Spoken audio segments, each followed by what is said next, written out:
یو به عکس خودم، حالتون چطوره بچه ها؟ انتظار به پایان رسید، بالاخره تریلر رسمی توسط راکستار منتشر شد. تریلر رسمی بازی جی تی آی وی یا جی تی آی 6. بچه ها خیلی هیجان زدم که ببینم، پس اگه میخواین همراه من باشین و این ویدیو رو ببینین، ویدیو لایک، کامنت و حتما چنل رو ساب کنین. برو بریم واسه تریلر. اولین تریلر رسمی جی تی آی 6. آجی باورم نمیشه. واو، گرافیکو ببین، حجم از گرافیکو فقط تماشا کنید.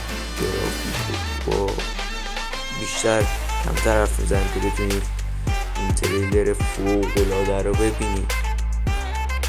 اصلا ببین گرافیکو ببین، خدا وکیلی عجب چیزی ساختن. وای وای وای وای.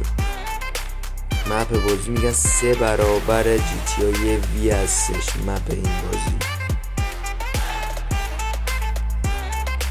دقیقا قرار با همین کیفیت عرضه بشه. وای وای وای وای وای. تو خدا گرافیکو ببین. چی میتونم بگم واقعا درباره این بازی؟ چی میشه گفت؟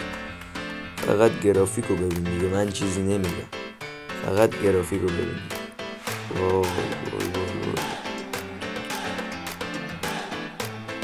شخصیتش هم که بود دیگه، احتمالا شخصیت اولمون همون دختر است. بچه ها یه موضوعی که هستش اینه که بازی سال 2025 عرضه میشه. حالا همه گیمرها رو اینجوری گرفتن آخر تریلر. بچه ببین یه بار دیگه تریلر رو ببینید که براتون توضیح بدم درباره بازی.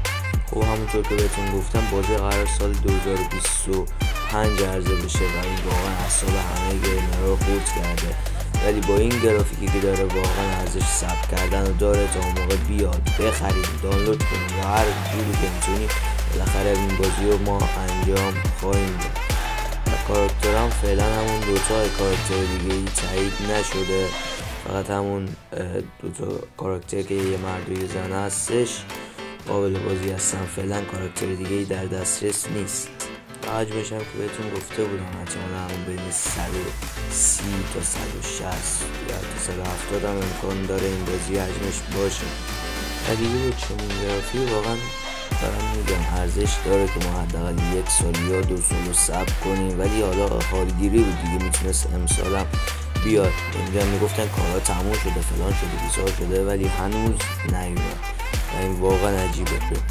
ولی یه توضیح زیادی هم واقعا باقی نمیمونه. توضیحات همین بود که میگفتن نمیدونم خیلی قراره پلیسا نقش بیشتری داشته باشن، دزدی‌ها بیشتر باشه، توی هر خونه‌ای بتونه بیشتر باشه. این همه تایید شده از طرف خود شرکت راکستار و اینا تایید شده و همه اینا وجود داره. تنها مشکل چنینه که سال 2025 میخواد بیاد که گیمرها دیگه مجبورن صبر کنن و هیچ کاری از دستمون بر نمیاد.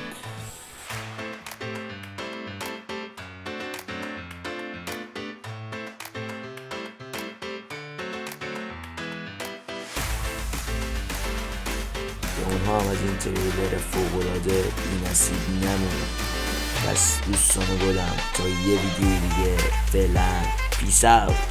خب دوستانی که از این ویدیو خوششون اومد چنل منو ساب کنین، این ویدیو رو لایک کنین و کامنت کنین و این ویدیو رو برای دوستاتون هم میتونین شیر کنین.